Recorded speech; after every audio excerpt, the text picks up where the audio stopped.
پھر خلا ہے، سماوات ہیں، ستارے ہیں، سورج ہے، چاند ہے، سیارے ہیں، سب کے بارے میں علم تھا ان کے پاس۔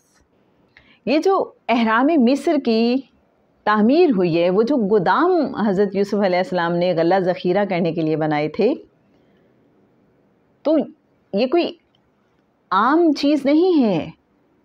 یہاں جیومیٹری کا علم اپلائی ہوا ہے، اور اوبویسلی حضرت یوسف علیہ السلام کے پاس جیومیٹری کا علم تھا۔ اب یہ جیومیٹری کا علم ہوتا کیا ہے؟ کیا صرف ایک سولر سسٹم کا علم ہونا جیومیٹری کا علم ہے، کہ ساری گلیکسیز کا علم ہونا، جتنے سولر سسٹمز ہیں سب کا علم ہونا؟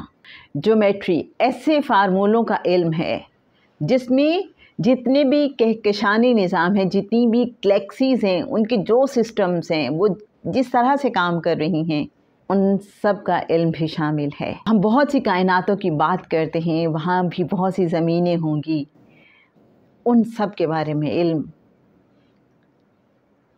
یہ سب جیومیٹری کے تحت آتا ہے۔ اور حضرت یوسف علیہ السلام نے جیومیٹری کے یہی اصول گوداموں کی تعمیر کے لیے استعمال کیے ہیں۔ وہ جو بھاری بھاری پتھروں کی سلیبس کی بات ہوتی ہے کہ اس زمانے میں کیا ٹیکنالوجی اتنی ایڈوانس تھی، کیا ان کے پاس ایسے ٹولز تھے، ایسی کرینز تھیں جن کے تھرو انہوں نے اٹھایا ہوگا، یا پھر انہوں نے کوئی فارمولوں کو استعمال کیا ہے؟ تو سمجھ یہ آتی ہے کہ کوئی فارمولے اپلائی کیے گئے ہیں کہ جہاں کشش ثقل کو یا تو زیرو کر دیا گیا یا اپنی ریکوائرمنٹ کے مطابق انتہائی کم کر دیا گیا، اور جس انسان کو یہ فارمولے پتہ ہوتے ہیں تو وہ کشش ثقل کو اتنا کم کر لیتا ہے کہ جو بھاری بھرکم چیز ہے وہ روئی کے گالے کی طرح بن جاتی ہے۔ جیسے آپ سمجھ لیں کہ روئی کا ایک گولا ہے، اس طرح سے بن جاتی ہے۔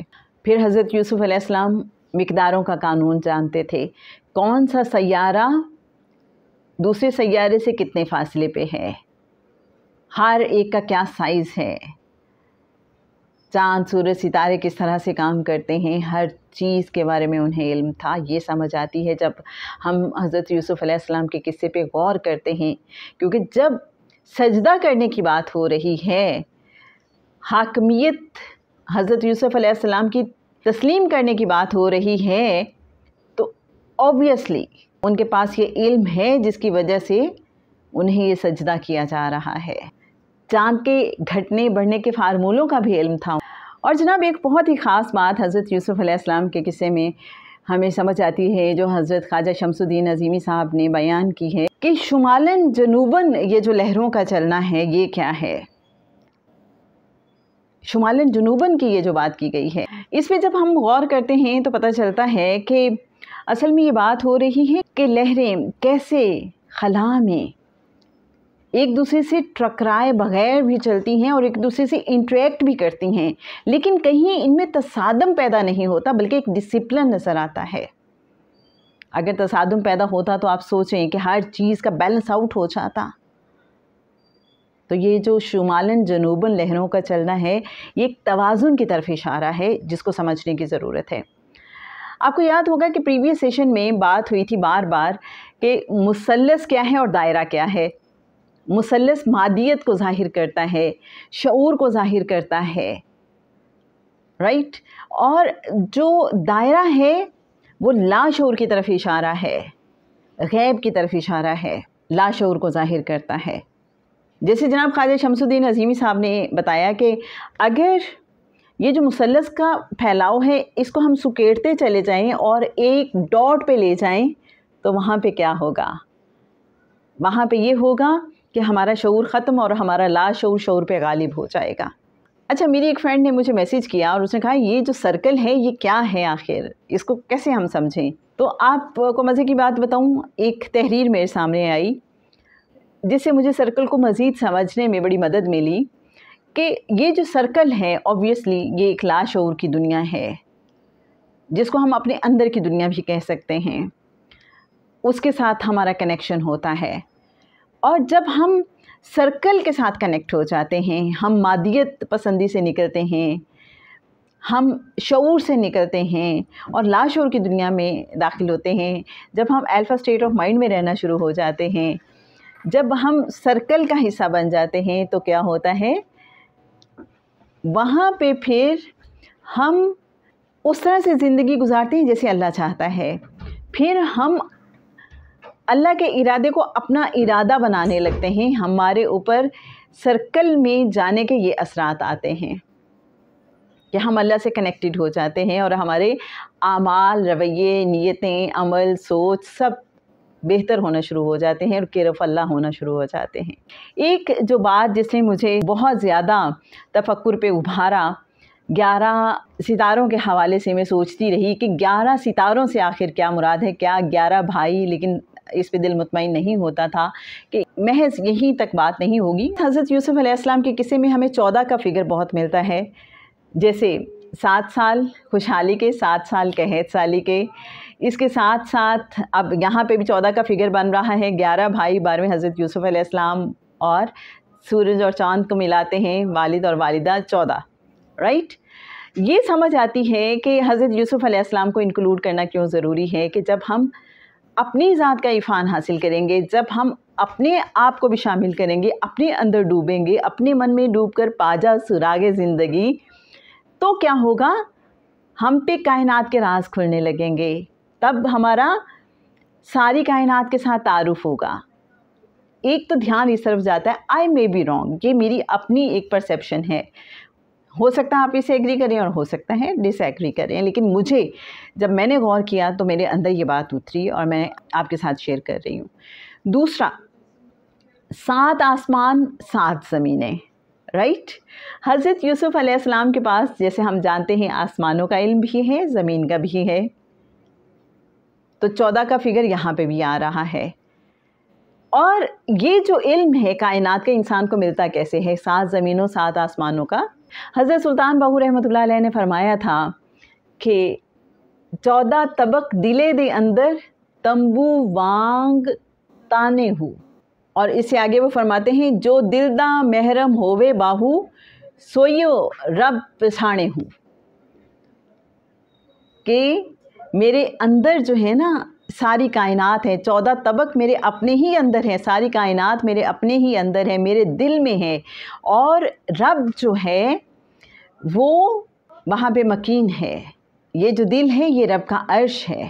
گویا جب میں اپنے اندر کی کائنات کو ایکسپلور کر لوں گی، میری اپنے اندر کی کائنات سے آگاہی ہو جائے گی، مجھے یہ عرفان مل جائے گا کہ سب کچھ میرے اپنے ہی اندر ہے اور رب بھی میرے اپنے ہی اندر بستا ہے. جب میں اپنے اندر چھپی کائنات سے واقف ہو جاؤں گی، اپنے دل کی محرم ہو جاؤں گی، تو میں رب کو پہچان لوں گی کہ یہ جو ساری کائنات ہے یہ میرے اپنے اندر ہی موجود ہے.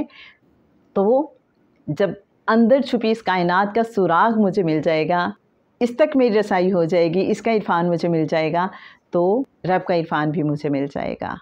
اس کو مزید ہم اگر سمجھنا چاہیں، جب رب کا عرفان مل جاتا ہے تو کیا ہوتا ہے، پھر ساری کائنات انسان کے تصرف میں آ جاتی ہیں. وہ جو کہتے ہیں نا جس کا رب اس کا سب، پھر کائنات کے فارمولے، تسخیر کائنات کے فارمولے، ان سب سے وقوف حاصل ہو جاتا ہے، انسان ان رازوں کو جاننے لگتا ہے. اب سب سے اہم بات، جو آج کی آخری بات، کہ یہ علم ملتا کیسے ہے. حضرت یوسف علیہ السلام کو اگر ستاروں نے، چاند نے، سورج نے سجدہ کیا ہے تو کیا بس بیٹھے بیٹھے انہوں نے خواب دیکھا اور انہیں اس کی تعبیر مل گئی؟ نہیں، اس کے لیے ایک لمبا پینڈا کاٹا ہے انہوں نے. آپ دیکھیے بچپن میں خواب دیکھا ہے اور کتنی دہائیوں کے بعد اس خواب کی تعبیر سامنے آئی ہے. یہ علم کیسے ملا؟ سمجھ ہی آتی ہے کہ جب خاص عطائیں ہوتی ہیں، جب خاص علم ملتا ہے تو پھر لوگوں کی جیلسیز کا بھی سامنا کرنا پڑتا ہے، پھر کنویں میں بھی ڈالا جاتا ہے، بازار مصر میں بکنا بھی پڑتا ہے، تہمتیں بھی لگتی ہیں، جیل بھی کاٹنی پڑتی ہے. بے گناہ ہونے کے باوجود بہت کچھ سہنا پڑتا ہے، بہت کچھ برداشت کرنا پڑتا ہے، اپنوں سے جدائی. اور جب انسان ان سارے مراحل میں اللہ سے جڑا رہتا ہے، کنیکٹڈ رہتا ہے، اللہ سے رجوع میں رہتا ہے، شکر گزار رہتا ہے، اللہ کے فیصلوں پہ راضی رہتا ہے، راضی با رضا رہتا ہے، اسی سے بات کرتا ہے، اسی سے رجوع کرتا ہے، اسی سے مدد مانگتا ہے، تو پھر اس کے ساتھ وہی معاملہ ہوتا ہے جو حضرت یوسف علیہ السلام کے ساتھ ہوا، پھر اس کو وہی عزت ملتی ہے، پھر اس کو وہی مقام اور مرتبہ ملتا ہے، پھر اس کو وہی اختیار ملتا ہے، اور پھر اس کو وہی علم ملتا ہے جو حضرت یوسف علیہ السلام کو عطا ہوا۔ اور پھر فائنلی زمین و آسمان کی ہر چیز اس انسان کی حاکمیت کو تسلیم کرتی ہے اور اس کے لیے مسخر کر دی جاتی ہے، پھر سورج چاند ستارے اسے سجدہ کرتے ہیں۔ یہ ایسی باتیں ہیں کہ جن سے انسان کو اپنے اندر بڑی وائبریشنز فیل ہوتی ہیں اور بڑی موٹیویشن بھی ملتی ہے۔ تو جناب اس حوالے سے آپ کیا کہتے ہیں؟ آپ کے ذہن میں جو جو نکتے ہیں آپ بھی ہمارے ساتھ شیئر کیجیے گا، ہمیں آپ کے حاصل تفکر کا انتظار رہے گا۔